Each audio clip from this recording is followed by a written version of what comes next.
Stephen Leto I trained sana, you know, for like not even a week, more than a week, you know. And the conversation about Lukwa now, we were seeing 2 girls, we were seeing a big wedding, stadium Gichia. I was watching him on Being Alive the other day, budget ni kubwa, MCs, mangombe siji wangapi, that dude is doing too much. Yo, Stephen Leto, this is a reminder. If you want to get married to a woman next time, please don't do all that social media thing. Stop the bars. Just go to a church somewhere. Don't even go to a church. That's what works for them. No. Let me tell you what works for you, Stephen Leto. Find an imam somewhere, and I hear they charge around 3,500 just to get a certificate. Invite a few friends over and do the thing. Because when you do something like that, Stephen Leto, we men who are not married, single, nobody wants us. Nobody will ever want us because now a stadium. No, it's not. A stadium. Do you know there are ladies who don't want big celebrations and weddings? Akuna demataki harusi wase. Hey, you've not met ladies.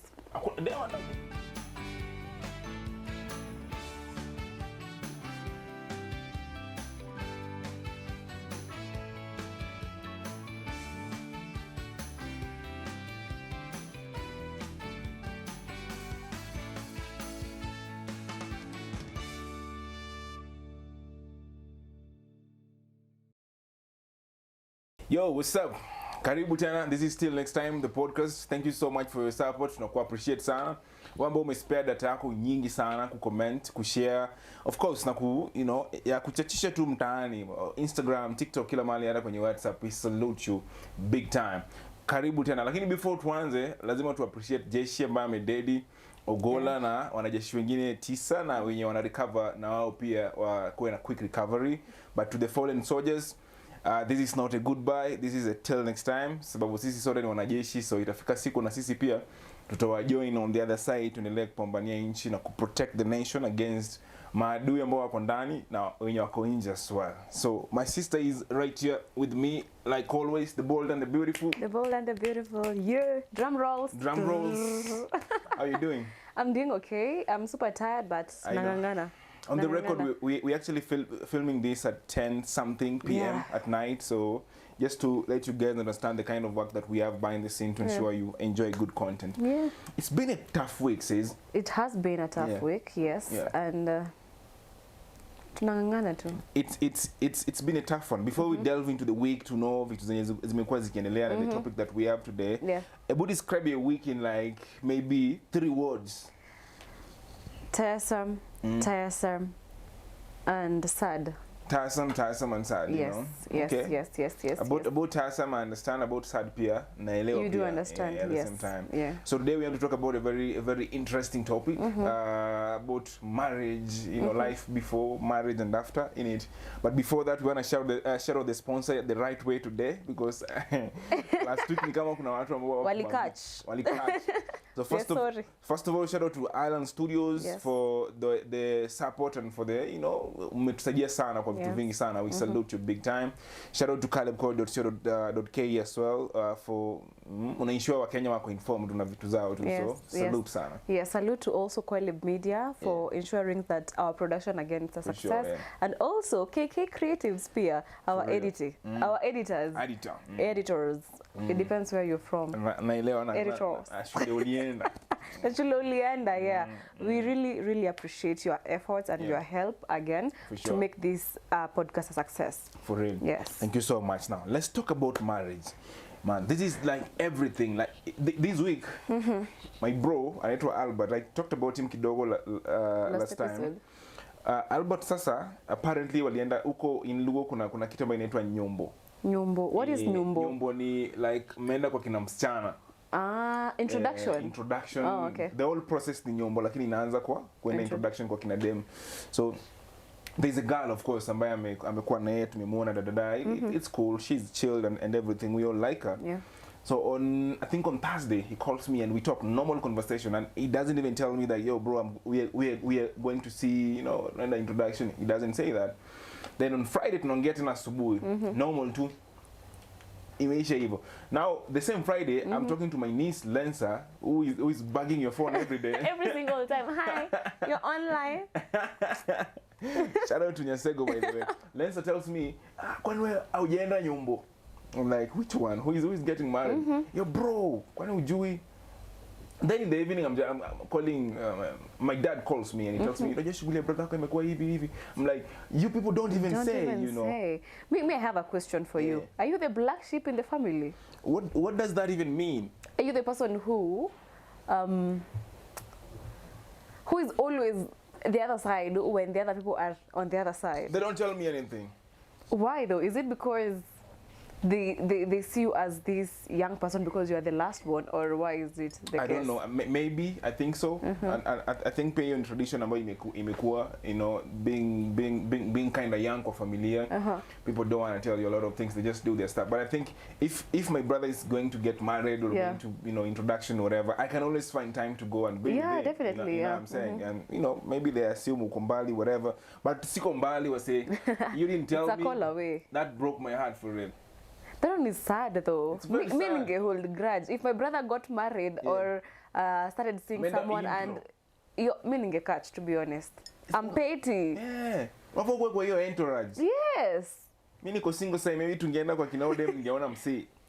And that is how we always learn. But then I feel like the mistakes that we always do is you assume us youngies don't want to be involved. But how are we supposed to learn and uphold these traditions if you're not learning from what is happening at the moment? You know, that's why vitu mingi hata they're not going straight because nobody is there to teach us. Hakuna mtu anakushow. Hakuna mtu anakushow. Chance inatokea where you can actually learn and see these things and you people don't even tell you. But anyway, all the best. We still, you know, I got so much love for my brother Albert and my dad and everyone. So much love pia kwa Lensa. People are getting into marriages wakiwa wadogo sana siku hizi. Yes. And that is kind of scary. To me, it's kind of scary. Like to them, it's actually very beautiful. Yes. Is there a problem? Mtu akiingia kwa marriage akiwa 20 years old, 19 years of age and everything. I really don't think there is a problem. But again, I feel like, 20 years of age. 20 years, you're too young because you don't even know yourself at that point. You know, you don't even know what you want. You know, you just assume, you just go with the flow.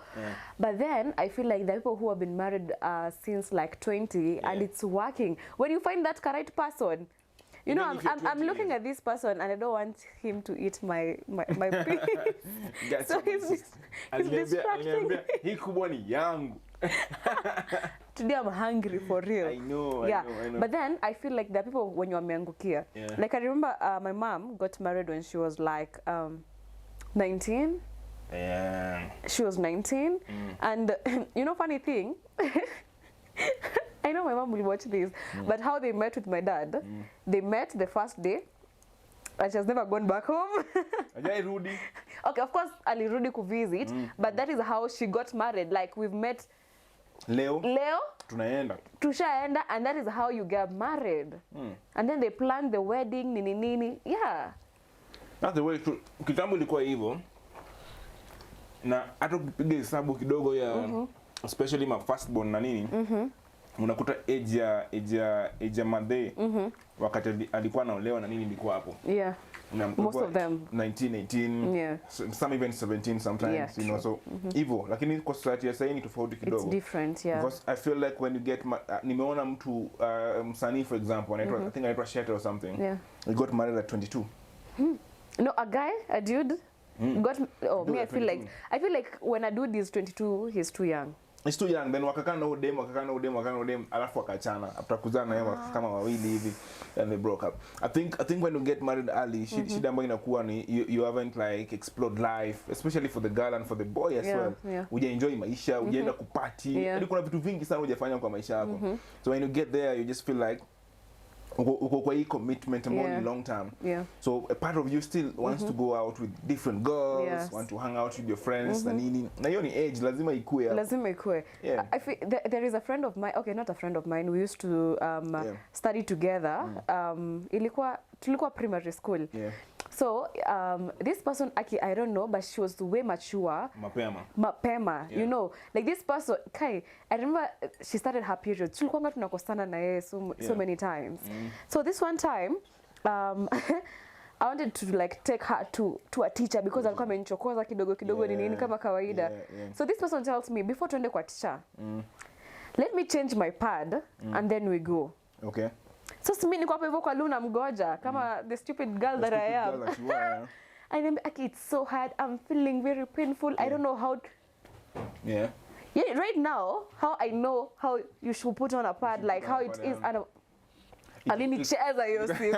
Alinicheza hiyo siku. Unaona kama ilikuwa simple sana. So hiyo time hadi namhurumia, you know. Kama anafanya kazi kubwa sana. Akili sikushike. Anaitwa nani bado? Anaitwa Elizabeth. That's your camera. Talk to Elizabeth. Elizabeth nijikushika wewe. Sijakusamehea bado. Bado sana. Sijamsamehea, but then she really, like, I remember she was telling us stories za grown up people. Yeah. Tukiwa class 6, class 5, class 4. Already alikuwa made experience. Yes. Like she was telling us stories and we were even scared to hear, you know. And then I remember when tukiwa high school, akapata the first child. Wow. Then when I entered campus already alikuwa na 3 kids. Wow. So this is a person who has been married, akona experience, has kids, and now divorced. Wow. Yes, they divorced like last year. Now, with 3 kids. With 3 kids. With 3 kids. Now she has to start a life again. He has to start a life again. Remember she dropped out of school, high school, because she got pregnant. Dang. And now the guy was like, oh, don't worry, I'll take care of you. And he was taking care of her and everything.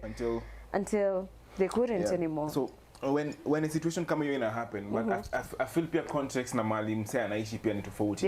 When I'm at home,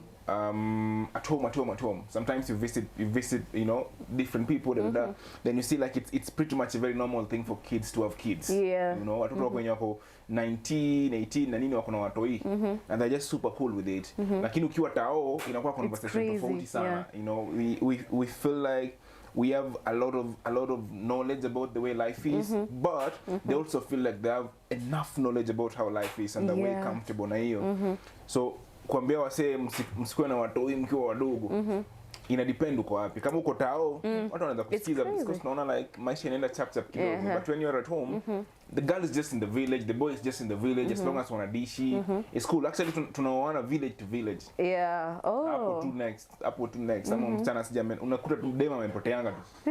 But then alioleka. Another funny thing about getting married is tukiwa dogo, of course your mom was telling you or your dad nisikuone na ule kijana. Unajua vijana wewe watakuharibia maisha. Kijana pia anaambiwa nisikuone na msichana. Ladies are not good people, you know, growing up. But then umefika 30 years old. Unakuuliza. Mbona una mtu? Why? Nataka grandchild. Uliza your story. Like you're the one who told me how wavulana wataniharibia maisha msee. Kuna nchangu moja ashaniuliza na siku hizo kuna mtu kukuletea maji ya kunawa. Siku loda ana mean nini? Kumbe uko na bibi. You have a wife. Yeah, and it's like it's a conversation that they bring differently. But nafikiri wako na right ya kuisema because wow, at this age ambao tuko they had already 3 kids already ama hata wawili or something, and it was pretty much normal. So to me I think inaweza kuja na reason ya kuingia kwa ndoa mapema. Ina vary kama unaishi ushago ama unaishi town. Kama unaishi ushago ni normal sana. They always just want you to actually the only thing they prioritize is having families. That's it. Hakuna kitu kingine. So ukiwa huku you have your career. You want to follow your career. Then ako home as sema I want my own career, I want my own house, I want my own money. No. They believe mwanaume anafaa kuwa na doa alafu everything is sorted. So even though difference inakuwa. But then I feel like the way our parents raised us concerning dating and everything, I think they should switch it a little bit. Okay, us who are almost getting in that game because we're the people who are giving birth anytime soon, you know. I feel like you cannot be telling someone don't date someone, don't stay kuona na kijana, stay kuona na msichana, and then history ishi hapo hivyo. Then all of a sudden you're too old, why don't you have someone? Like where is the switch where now I'm allowed to have a boyfriend, I'm allowed to have a girlfriend? Where is that switch? Because we're not even taught. Are we even taught how are you supposed to be in a relationship? How are you supposed to be? We're just told at this age, don't have somebody. At this age, why don't you have somebody? Unajua wao,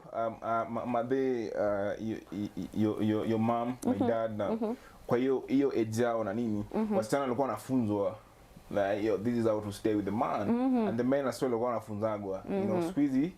That is not happening, you know what I'm saying? Ikifika moment, mimi considered a failure nikiwa home. Sana. Those people never seen me with a girl. Hata bado nikiwa mdogo kidogo nakaa home. I don't think my dad has ever seen me with a girl. He had never kabisa kuonana na dem. Eti sasa venye unaona babangu ni crazy sana. Tukiwa home, dem anakuja kwa boma hapo. Anajua mtana amekuja kuona huyu na huyu na huyu. Lakini si Baraka Koyo. Sio mimi, but he won't ask them. Ataniuliza mimi, Odem nimeona amekuja huko chini, amekuja kufanya nini hapa. But he knows Odem hakuja kwangu mimi, alikuwa kuja kwa ndugu yangu mwingine ama whatever. But he's asking me. Quite an innocent kid, isn't it? So he never saw me with the girl. Na hata sahi, I think nikiwa ipata msichana nataka kuoana na yeye na nini, it's going to be so difficult kumwambia like, hey, mzee. Ashaniambianga though, na ufai kukaa hivyo venye huko wewe. Na hiyo kama Leta mtu home. Tumjue. By the way, let me ask you on kuleta mtu. If you get someone right now, will you take them home for like maybe a week or a month? Wakae tu wewe yuko hapo, umempeleka tu shags and then you're back to town and everything. Then umeacha huyo dem uko hivyo na your family. Siwezi mwacha solo. I've seen people do that. Najua watu wa kwetu man. What I do? Najua watu wa kwetu. Watamfanyisha makazi mingi sana. Watamfanyisha majob mingi. Alafu ni bibi yangu sio bibi yao. Unacheki. Mimi nikiwa na wife hiyo time naenda home ndo anaenda home.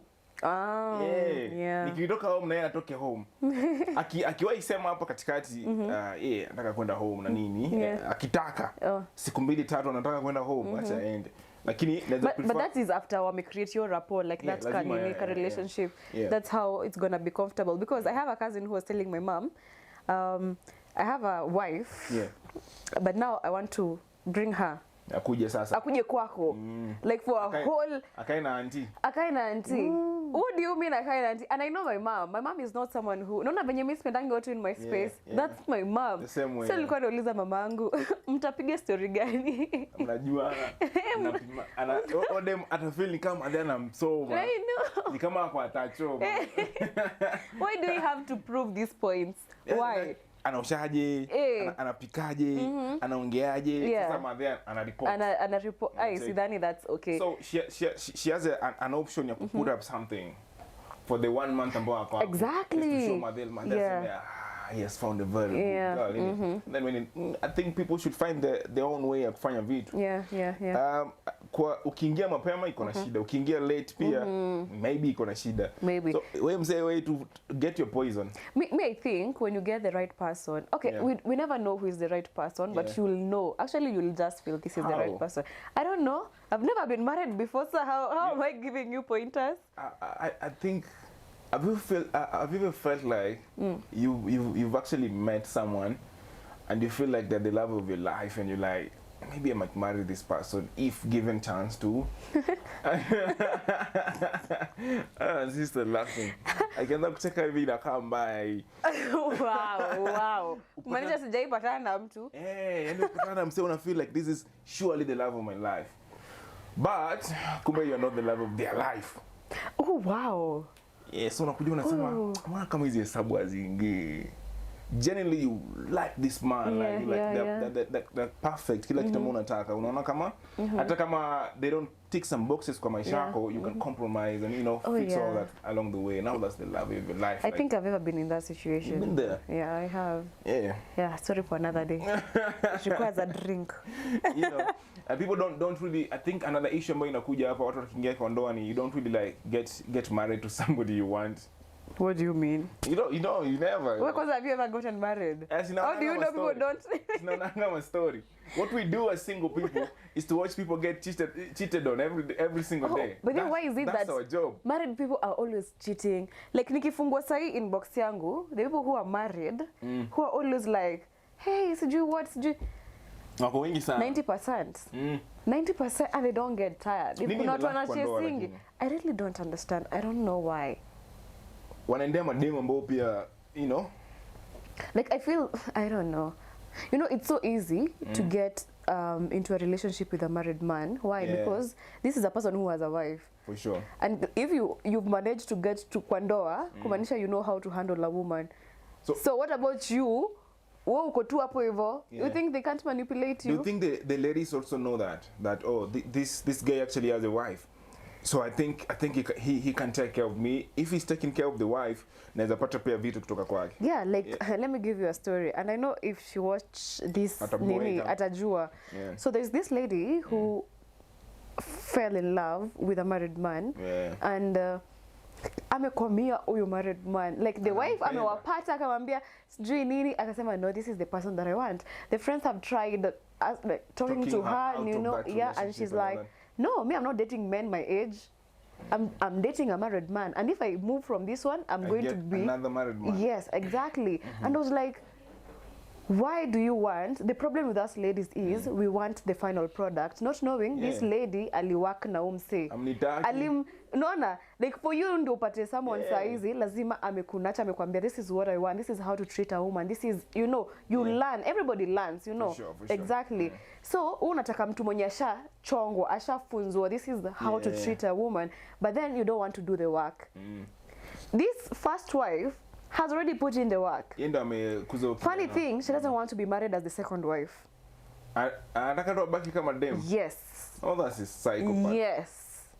That is psycho. That is psycho. She just wants to. I think there's so many benefits she gets from this man, and anaona kama akiwa bibi atazipata sana kiivo, because once a man is married to you, you're the wife, you know, you stay home, you go to work, you come back home, so maybe zile kutoka zile mapesa unatumiwa mingi, whatever, hizo zinapungua ama zinakuwa to zero totally. So and or maybe the man is just treating her okay, or maybe huyo ndo mwanaume amependa kwa maisha yake, amemtreat vizuri sana, so aoni akikuwa mahali popote pengine. Oh, but that is sad though. Mtu wenyewe, it's sad. Unajua ni mtu wenyewe na sasa hataki kuwa second wife. Ataki. Because if that was the case, then I would assume she wants to be with this person forever. Plans. You know. Kuna plans za kuendelea kuishi. But anyway, they're the only people who knows what works for them. So people let's say for example umekaa wewe mwanaume amekukatia na kweli ameoa, and this guy likes you, anakuspoil once in a while, and I want to know why you also receive all those gifts pia, unakubali kwenda vacation, unakubali kwenda out na nini, but this guy is married. Now you know that as well. Wewe kama sistangu, I know you'd say, hey, as long as you're married, the moment I know you're married, your story imededi hapo. Lakini wewe sio kama mademu wengine hapo mtaani. Ukiwa umeoa ndo sasa mwanaume mzuri kwake, because anajua like, oh, I know my space anyway, you know. So whatever happens up, I know there's nothing big coming out of it. It's not that we're gonna get married, whatever. Itaishia hapa tu, so she'll be enjoying everything hapa. Na mwanaume sometimes inafika situation, he realizes that okay, nime put in so much time na emotion kwa dem. Yeye pia hataki kuwa na mtu mwingine. Lakini yako na bibi yake. Yeah, hey, that one is always psycho. People psychos out here. Kuna bibi yake. Ushakuwa kwa situation kama hiyo that you like genuinely like someone mwenye I know me, I've never. I like you if I don't. Like if right now I've met you and I like I like you, but then the moment you tell me you're married, because I know, let me tell you, me, I get attached easily. Yeah, you get attached easily. And once I know it's not gonna end in anything serious, I know I'm the one who's gonna get hurt at the end of the day. So I just remove myself from that situation as soon as possible.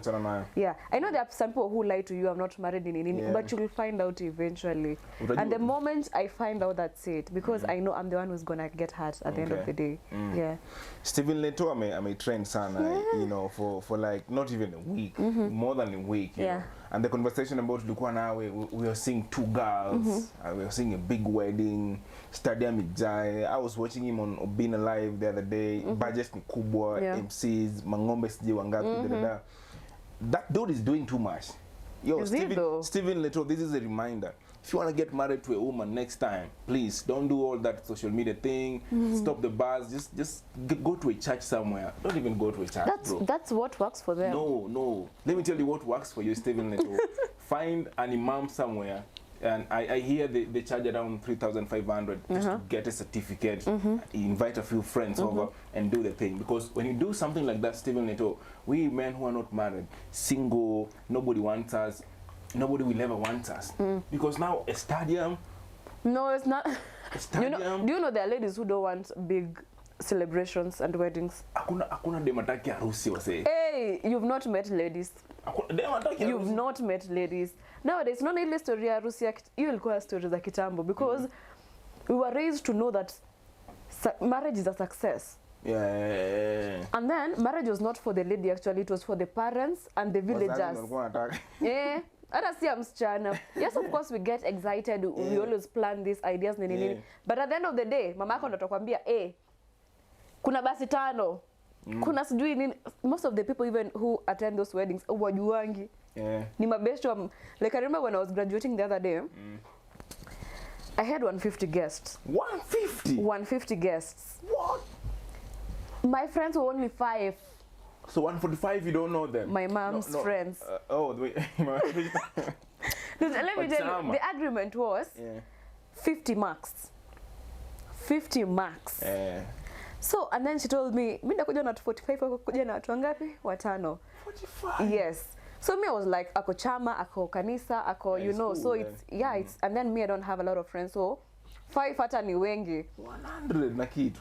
Ilifika hiyo siku, niliona watu nikashindwa. Before that day, my mom was telling me, nikamuuliza, ume-invite kila mtu nini nini, because we used to send, after tumekuinvite verbally, then the day before, I send you a text reminding you tomorrow at this time nini nini. My mom aliniandikia list. Ya watu. Walikuja tu na walikuja na makukukuku.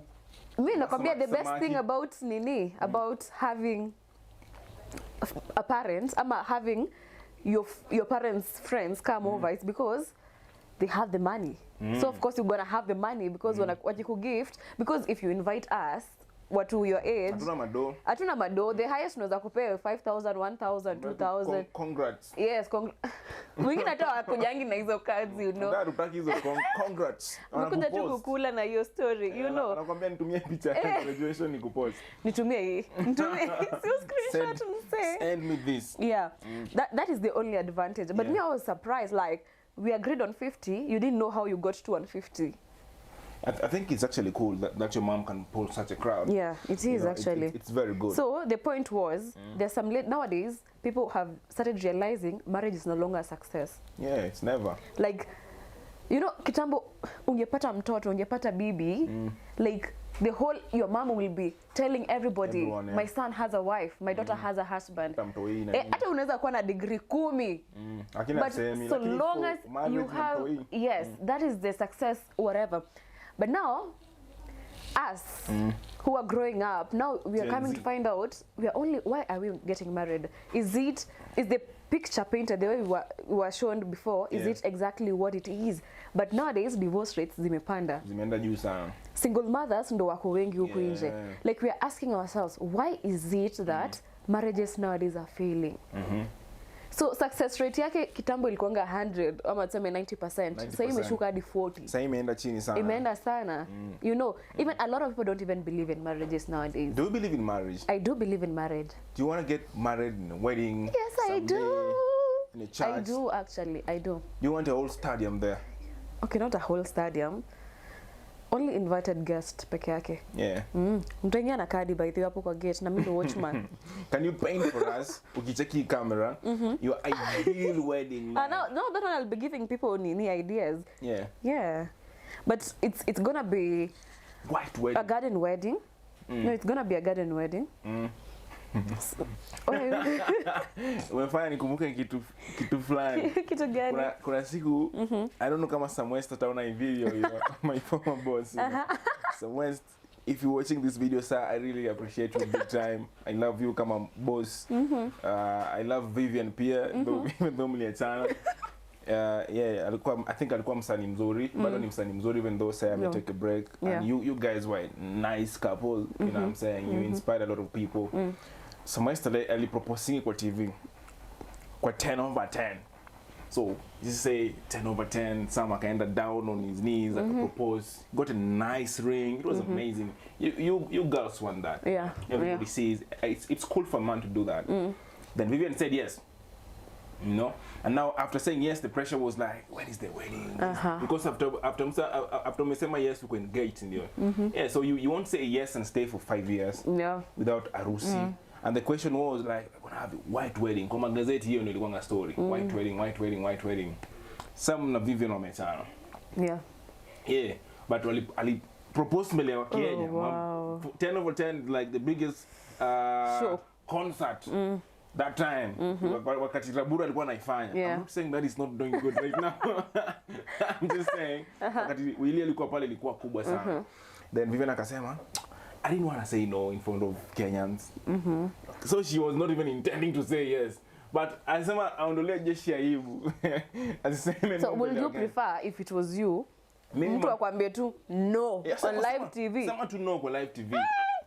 Why are you saying no mbele ya say? Like just ashame me. Of course utanisaidia nita trend. Mtanifuata social media probably. Kwa kurumia. Nipate endorsement ya tissue juu ya kulia. No serviette. Yeah, serviette na nini. It's gonna be like, you know. I think if she actually told him no, wange avoid it. But you always have issues when someone is proposing ukiwa kwa hoteli. Or is it because it means Sammy West? Is it because it's someone that you know? It's because it's Sammy West. Because I've seen you react to videos where someone has said no. Na unakuanga na issue pia. So what do you want? I am saying no. Them are saying no. The only niko na issues because of those men who go singing with guitars to girls in the street proposing. What the rat are you guys doing? Alafu msana nakataa. Me always know. I always think you know. You already know the answer. No. Say hivi unaweza toka hapa hivi uende upropose tu msichana tu hivi.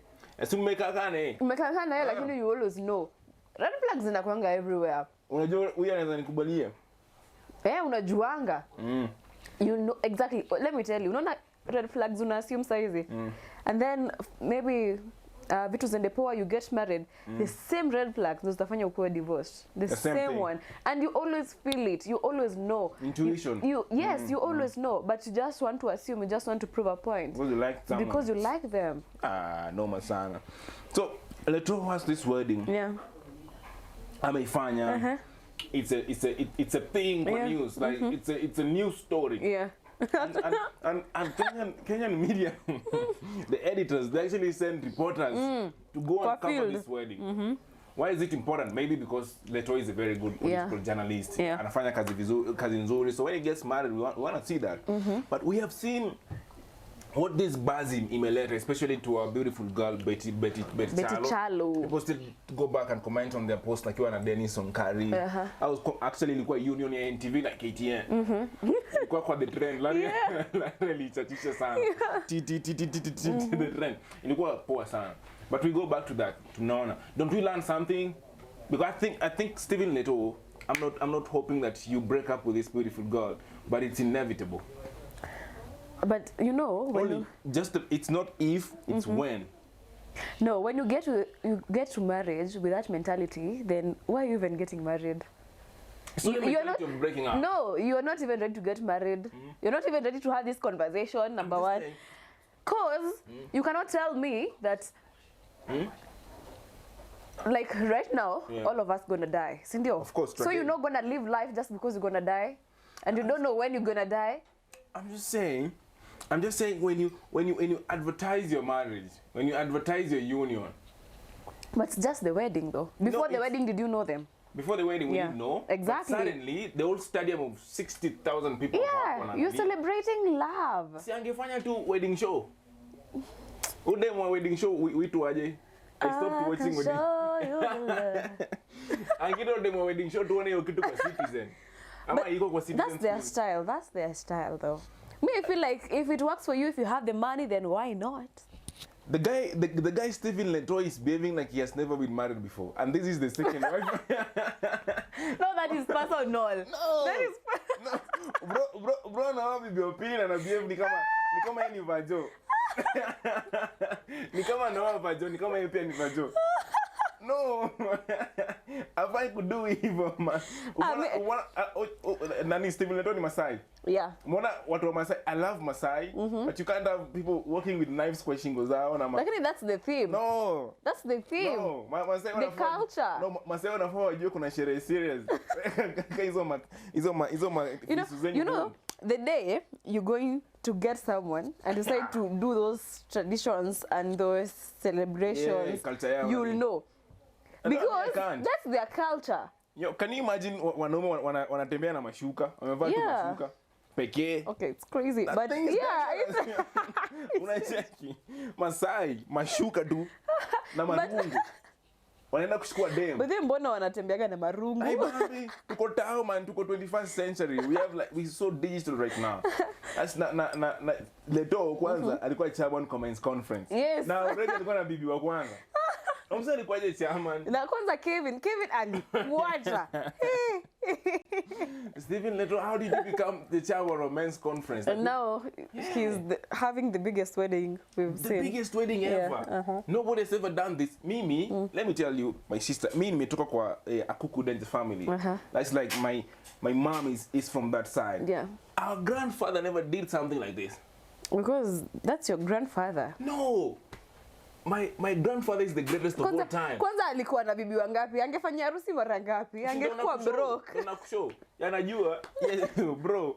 Wewe si vajo. You can't be celebrating your second and third wedding like you've never. No. Don't do that, bro.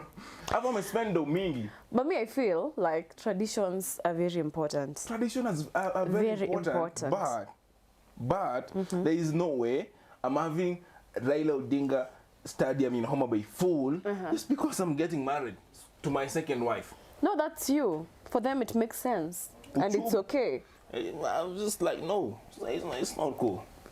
To you, it's not cool. To them, it is. They can afford it, so why not? Can I ask you something? Would you love a man marrying you like that? Yes, why not? That's what you want. Let's do it, baby. Let's do it. So Stephen Leto, you might just find yourself a third one. A third one. I did not say that. No. But then, if that is what makes you happy. Do you know it's going to be almost impossible for me to get married or why? Any other man who doesn't have a wife right now. Why? Because of what Leto has done. What has he done? The guy has spoiled it for everyone. How? A woman wants you to do like kituka hiyo. Not everybody. Study. No, that is something that is in your head. Jaza basi football arena. Ya kama wewe jaza afra, jaza football arena. But no. Alafu kuna watu kwa hiyo harusi wamekuja tu kudishi. Si ndio? Kwanza watu wanaendanga bila gifts. What's your problem? Yeah. Za harusi wewe unafaa gift was Leto did it too much. I mean, I feel like if he afforded it. How much money do you think the guy is spending? Millions of money. Yeah. But how much are people paid at Royal Media though? Maybe amekuwa save. No. Maybe I don't want to say something that will land me in trouble. Whoever knows akona contact na HR, ama ni journalist wa Royal Media. Tell us. Senior political reporter analipwa dongapi? But hiyo ni mingi. It's a lot of money, but mang'ombe walidedi pale ni 150. Oh yeah. Alisema ataua mang'ombe 150.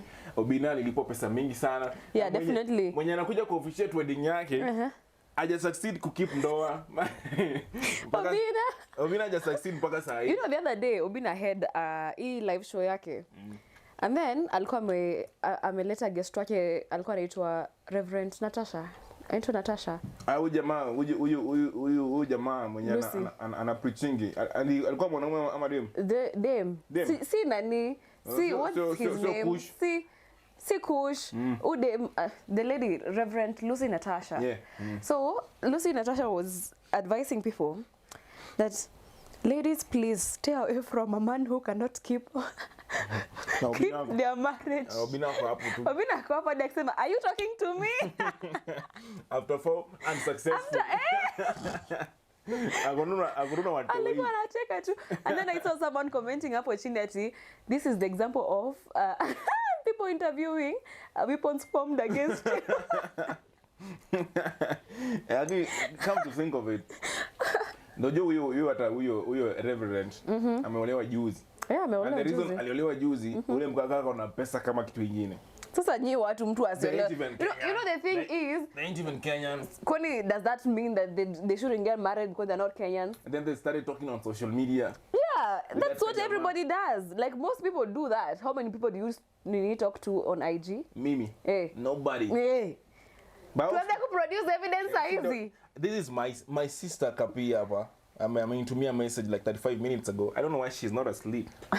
I think she's watching the Arsenal game. But I think conversations zianza mali zina develop zinakuja. But when it gets to tying down this thing unaoa msee unaolewa na nini, I think it's very important to be considerate of people who are single or people who are losers. You're just insecure. Leto. Me I still have issue with Leto. No, I'm comfortable with Leto. Like, I'm happy for them. They afforded it. Ama walikuomba pesa. They didn't. Are they suffering now because they did multi-million wedding? Na wajaenda nani inaitwa siro rasho. Wajaenda honeymoon. Wajaenda bado. But you know, such events unapatanga, someone comes and sponsors. Like, there is a wedding I attended the other day. Like, waliambio, just no the way you are, just go, everything is booked, clothes have been bought, everything is ready. You just have to be there. Kama yake, I think a lot of people may sponsor. After the honeymoon itself will be sponsored, definitely. Definitely. Some people are, I want to mention that. Ile inakuwa old number baba fulani. Mwenye pia anapenda social media, anapenda kiki. The old man should rest. But talking about traditions, if there is a tradition I love most, okay, not I love most, I've just realized recently, today, Rorashios. Oh my god! Girl went to a Oh my god! She left the Rorashio feeling like she wants to get married right now. Like, it was amazing. Okay, so it's not a Rorashio, young people like at TCG, they met juzi, ndio sawa wameanza process maisha nini. These are people who have been in the game for quite a long time. Wamekaa pamoja. How many years? More than 20 years, I guess. Should they do that right now after 20 years? No, they have done it. You know, in Kikuyu, you start with introduction. So Mendo may meet this lady. You see like, I can stay with this person. I love them, whatever. Then now you go, you introduce them to your family, and then you even meet their family here. So that is introduction. Okay. After introduction, now you go to Rorashio. Rorashio ya kwanza. Hizo zote. Si ndio? Rorashio ya kwanza. Still with the same wife. Kwani unataka different wife? What does he start or something? Like all that ya kwanza, ya pili, ya tatu. Yes. So tumeambiwa je, this is the amount you are supposed to remove for bride price. It's always 99 goats actually. It's always 99. When mama yako alinunuliwa is how you're gonna be. So it is always 99 goats for Kikuyus. So 99 goats. This time the first Rorashio unalipa ngapi? So wewe unaamua. Wewe ndo unaamua. Like today I'm paying this. So unaenda hivyo until the day you will finish the 99 goats. Yes. Nice. But then si tunaleta mbuzi. Si tunaleta mbuzi. Unaleta aje mbuzi sasa unatoa. Kwani uko Isiolo? Malnutrition.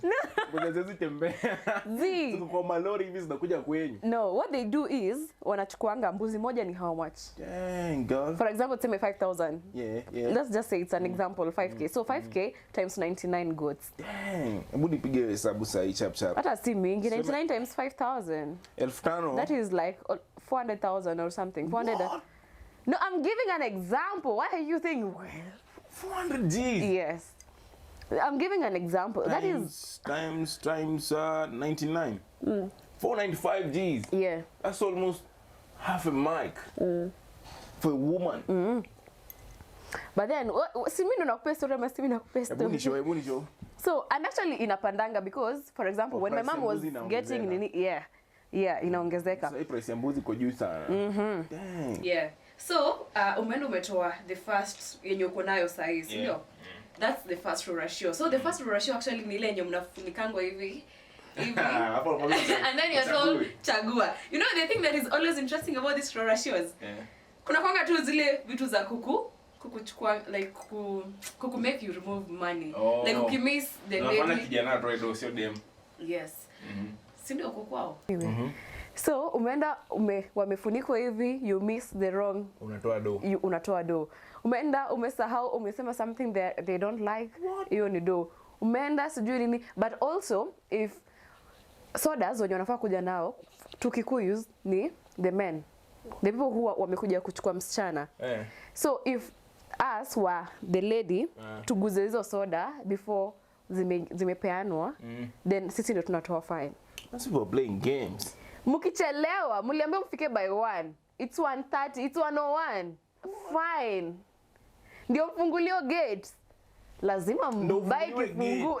Lazima mbai kifungu mse. What the right? Yes. I'm coming to it's take crazy. Your... Why? Yeah, that's how it is. Wanataka tuingie na wapi kwa iboma? To make Wakikuyu by the it's rural shows everywhere. Tuingie na wapi kwa boma? Si lazima mkuje mnock. Kuingia kwa gate. No, that depends with the families and everything. So hao ndo wana agree. Sasa lazima mnock mseme hodi wote hivyo. Yeah, muimbe hizo wimbo. It's nice. Aki you should go on. There's nothing nice it's in crazy. that. Utoe do kwa gate, utoe do. No, there's absolutely nothing. Everything is okay. Na hujatoa do za mambuzi. Nusu milioni. Yeah. Just maybe no. It's crazy. But then mkimaliza hiyo first stage, so mnakuja the second. The second one si already tunawajua. But bado unalipa do kwa gate. Hapana. Like hizo si tushakujua, so it's just a continuation of everything. But now sasa hizo zingine ni boring kidogo. But now the last one, ile kwenye nimemaliza. No, it was great. I've never attended any, like, today was my first time. She's happy. It's crazy. She's so almost nice. having like this small tears from her jacket. She's excited. So, wameingia. Of course, kama kawaida, the guys wameingia nini. The lady bado wako kwa room. Anadu? Lazima, you just don't meet the lady. She's my wife. So? The least so what? Afoko na dem yangu. So? What? So what? No, lazima mkiingia, then mnaingianga, mnaomba, the men wanakula first, then the ladies wanakula. Ukisikia men wanaanza ndio unasikia vizuri. Yes. Yeah, and then now when they start ndio sasa the lady anaitwa. Yeah, and then the sisters and the people from there ndo wanamleta to the husband. But now this ya kumanini inaitangwa kukata kiende. Inaitangwa nini Kevin? In Kikuyu. Aje bibi yake hajui. Okay, let me just say kukata kiende. Kiende is a part of goat. Nitangwa je ni kama kithai hivi. Inakuwa thigh ama mbavu? Ni thigh. Hata hajui. It's a part kwa mbuzi yenye you have to like cut it mara mbili, and then when you cut it now it symbolizes that you're done, like you're done. And all that. Yes, and everything is okay. Then kuna pieces zenye the lady has to eat, the man has to eat, and then now the rest of you guys mnaweza kula. And then pia kuna uji. What?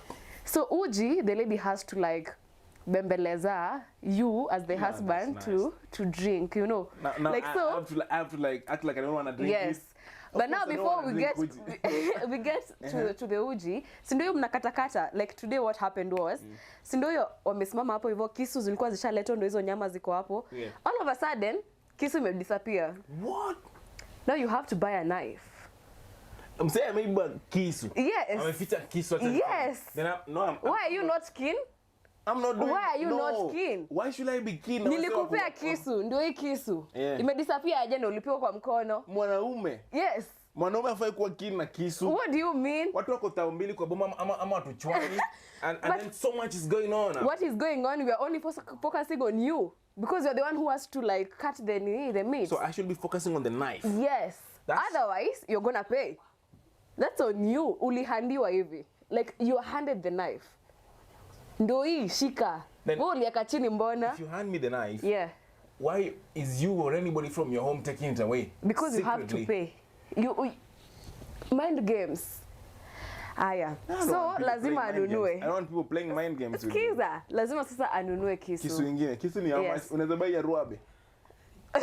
The ruabe need 200 Kenya shillings in it. Nataka kujua hii kisu tunanunua ni how much. You know what I'm learning, guys? This person is not ready to get married. No, kisu tunabuy hapa ni how much? You have to bembeleza the family. Kisu. Yes. Then all of a sudden kisu imepatikana. Imepatikana. But sasa unaona attention yake ilikuwa kwa where's the knife? Nini. The wife disappeared. The wife who was just here. Oh God. Na hivyo ndo nimejiwagia. Msupa akidisappear aishie. Disappeared. Lazima umbembeleze. So what they always say, why is she disappearing? Where's usikize? To make it spicy. So, the nini, it's cool. Sasa, you're given the mic, now you have to kubembeleza the lady. So my uncle was saying, sweetheart, darling.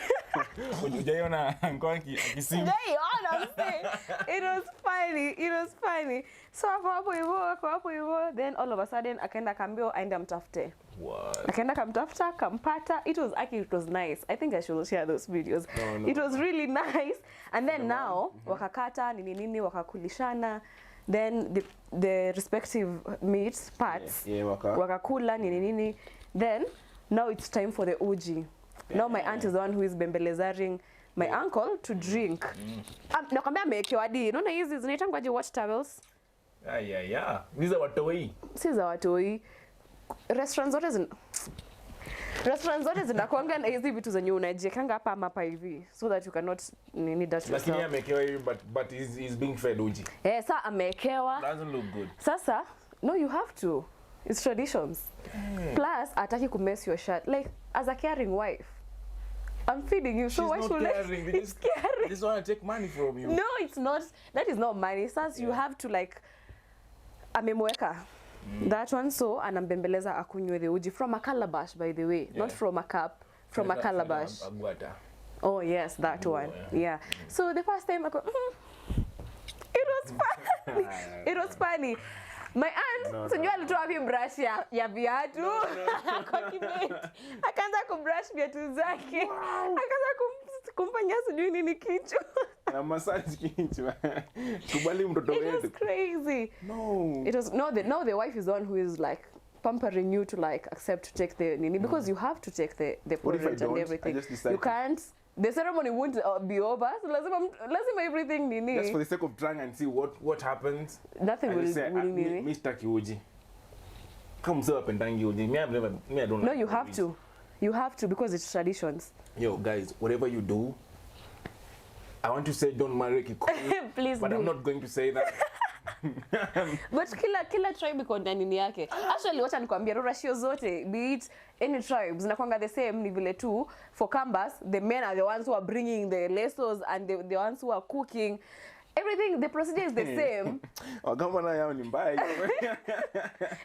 Imagine umepeleka Kevin hapo hivi ama Wales. And then unafikiri umeenda kuslay ukambani na ndio shika leso bro. Shika leso ingia jikoni. Wachukua tu demu yao warudi ndani. Wakamba yao ni mbaya hivyo. Yeah, the men are the ones who are supposed to cook.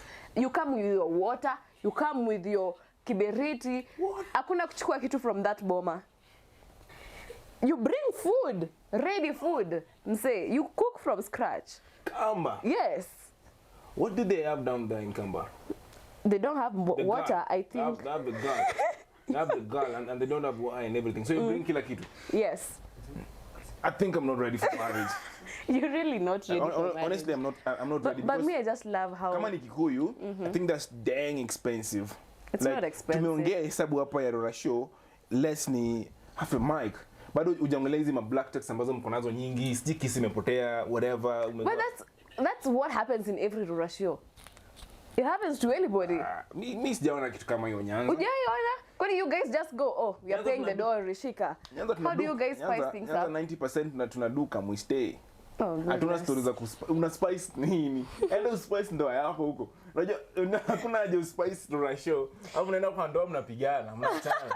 Na mwe spice Rora show na umelipa mado. But you know, it's nice when you love this person. When you're doing things for this person, it's nice. If you don't love them, I can understand where you're coming from. That is if you don't love them. And then why are you getting married to people that you don't love? Rocky, my beautiful sister, the bold and the beautiful. This has nothing to do with me not loving these people. What does it have to? I just don't like the game. Which games? Like kukuja na maji kwa boma ya kina msichana, kukuja na chakula. That's traditions.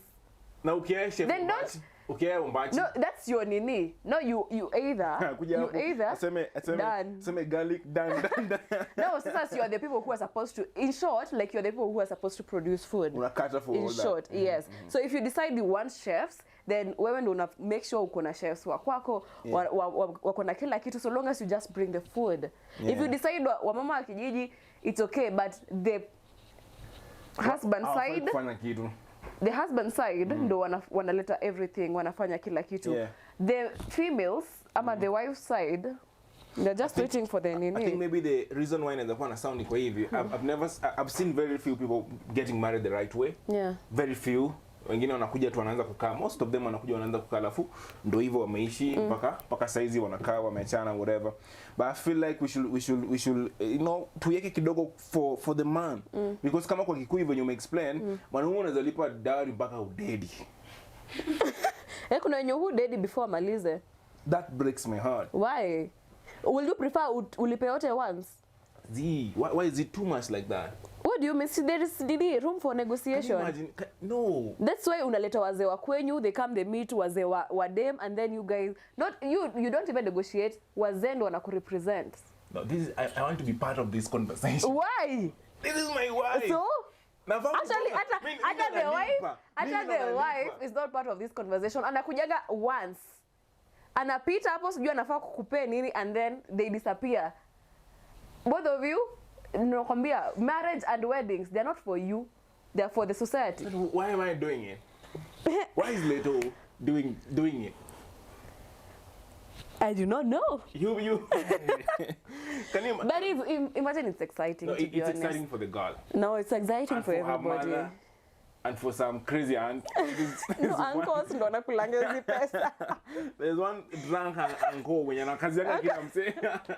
Anakazia kila mtu kushinda hata baba ya dem. Mpaka dem anamuogopa kushinda venye anaogopa baba. Yeye ndo anaweka kila kitu straight. But I think it's too expensive, honestly. Like getting married to na msee, you know, you see people leave each other, break up, whatever. You ain't sure like, oh, I want to stay with this guy. But I don't think it's too expensive. I think you're given options. Si ati lazima utoe. Tunaweza do kama we stay though. Yeah, you can with someone who is comfortable with kama stay. Alafu yo do tunaweza do ya kitu. No, that's a poor man's mentality, man. Nikipatana na msupa sahi ni mshow cheki mimi niko na hiyo milioni moja ya ratio dada. Wewe chagua unataka tuilipe ama nikupe ufanye nayo base. Wewe unaweza wewe lipa ratio behind the nini? Are you sure? Nikupe one mic. Ufanye nayo base yako ama nipe watu wa kwenye. Nilipe ratio alafu sina mado.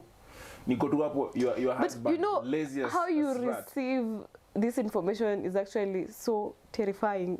I know it is. And worrying because ratio is not a bad thing. Okay, do you believe that bride price should be there? Haifai kuwa. End of conversation, guys. Kwa nini ikue? Kwa nini? Bride price kwa nini? This is hard. You guys explain to this guy. Kwa nini bride price ikue like yo? It's just showing. As a man, ever since you met this girl, you've been paying the price ya kukuwa na yeye. Yeah. Mkianza kukatiana, mkidate, whatever. So you've been paying the price as in? Yeah, somehow. How? Lazima msana dishi, lazima msana kladi.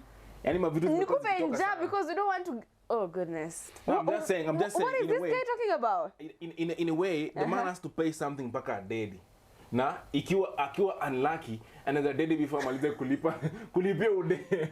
So mwanaume atabaingi vitu lakini udem hajamaliza kumbai. Can you imagine that? Me as a daddy before nimalize kulipia wife. Will you love me ni daddy na deni ya kwenyu? See, it's fine. See, mimi ndo naendelea na hiyo nini. Yeah, you have to complete it at the end of the day. No, nikidedi. Si ndio, I'm the one who continues. Wewe sasa. Yeah. Or my even kids. If I get assassinated. Like, let me tell you, there is this nini, if you know most people are single moms and most single moms hawajatolewa bride price at all. So if you're a single mom and then maybe you are not lucky finding another husband or something, but then your kid amekuwa mkubwa and now it's their time to like get married and everything, you know wezi receive bride price yao before your parents receive yours. I know, ma. So either your kids wakusanyike wakutole. Me, I'm not removing bride price for my mom. Over my itabidi because we pia wezi because it brings, let me tell you, easy things that we take lightly, they bring curses to nini. Nitoe bride price ya mamangu. Yeah, akutolewa na babako, so utadu. Blame your father. What has that got to do with me? It has everything to do with you because you want a wife at the end of the day. You want a healthy family at the end of the day. And if you need blessings, that is what you're gonna do. Hiyo ni kana wa mamangu.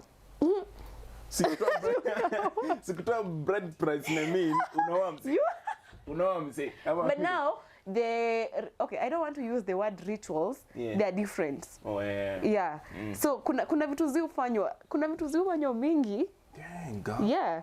Because you know, for single moms, like you cannot receive bride price kama wewe hujatolewa.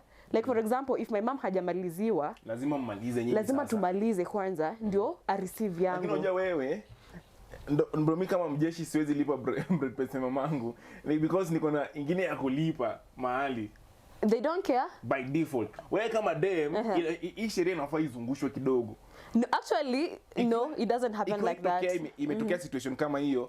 Dem kwa familia ndo anafaa malize bride price ya mother. No, it doesn't happen like that. They should change it. They are not changing. They should. Why? Because, again, we always say this.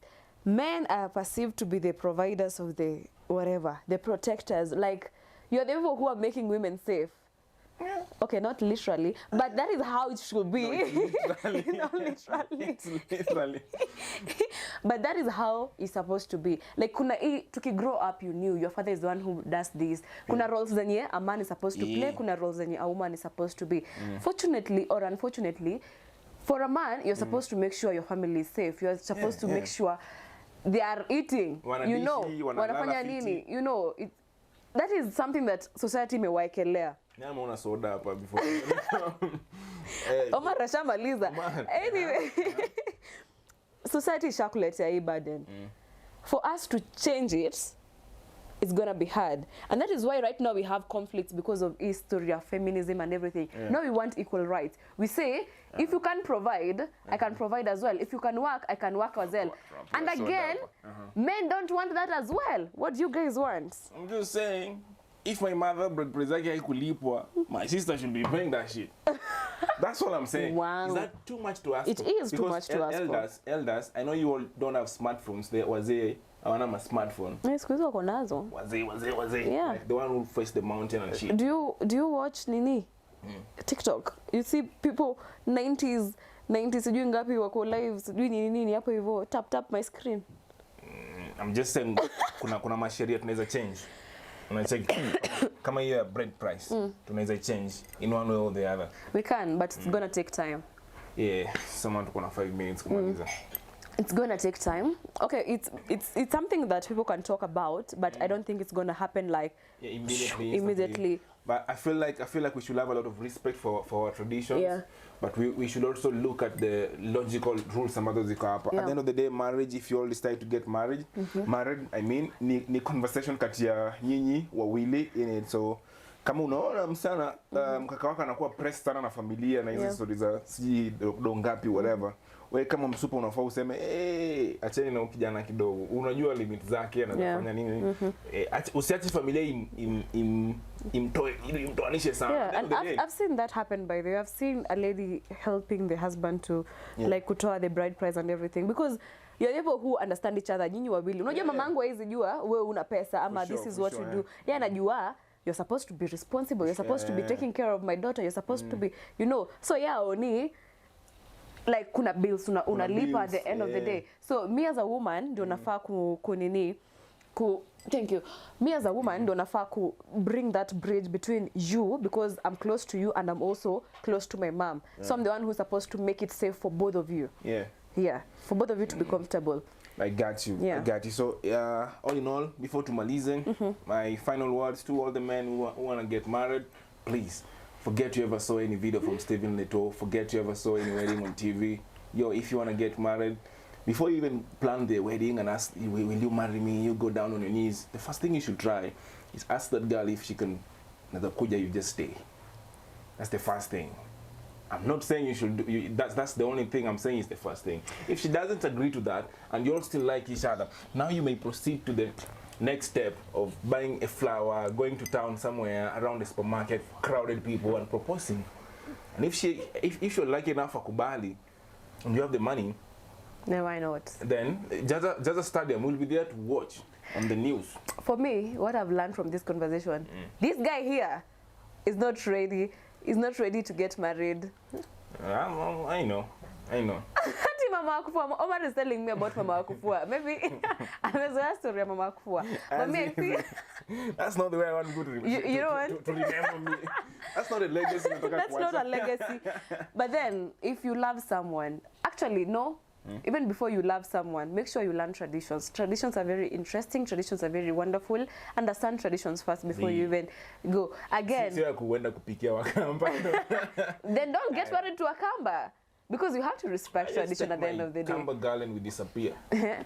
Utapata, unajua ni watu wa Kamote, ama hujajua hiyo bado. Hujajua hiyo, utajipata ukambani. Umeenda by force, unajua hata ulifika. Nyinyi mliheva mkichukua route ya Kisii lakini mnajipata ukambani. Usitaje Kisii kwa conversation. Sasa achana na hao bana. But just respect traditions. If you cannot do the traditions, then stay away from that tribe. That's it. I got you. So sisi kama vijana, let's take it kama responsibility kidogo to understand traditions zetu kwanza before we understand our say. Especially wanaume, tradition yangu ndio itakuwa ya bibi yangu. Mwisho wa siku. So I gotta understand mine. I don't know so much about law. But sasa inabidi nianze kuzielewa. You know, before I think saizi pia vitu zimechange kidogo. When I was growing up, there were radio shows that funzo tradition, especially I think ilikuwa Ramogi ama like Victoria or something. Ilikuwa na kipindi inaitwa Joluo Kitge Getimbagi. Ni Luos their traditions and their behaviors. Ilikuwa usiku. I don't know mbona walikuwa naika usiku na ilikuwa show serious. Ilikuwa usiku. Wale wazee walikuwa na host hiyo program wote walideni. No, I don't want to laugh. You are evil, man. No, watu walideni. Kama ile time walikuwa naongea wamechoka. It's a sad thing. It's transition. Can I say udedi? Wewe ndio ulisema hapa. Wale wazee wote walidedi. Hiyo show mbona iko? You know this week, you know it's sad and you know why. So I don't want to talk about death like that. So walidedi. Hii story tutaongelea next week. I was 70 something already and I was in class 6. I was in class 6. Na COVID haikuwa imekuja hiyo time. Oh wow. So imagine it's going to be difficult when we survive mpaka side. Anyway, to learn tradition, tuulize kama uko na madhemu uulize, uko na buda muulize. Just try and find out something about your own tradition. Itakusaidia in one way or the other. Yes, and if you're staying with someone and you're not married, pay that bride price. Acha ujinga. Twende kazi. This is not a goodbye. It is until next time. See you.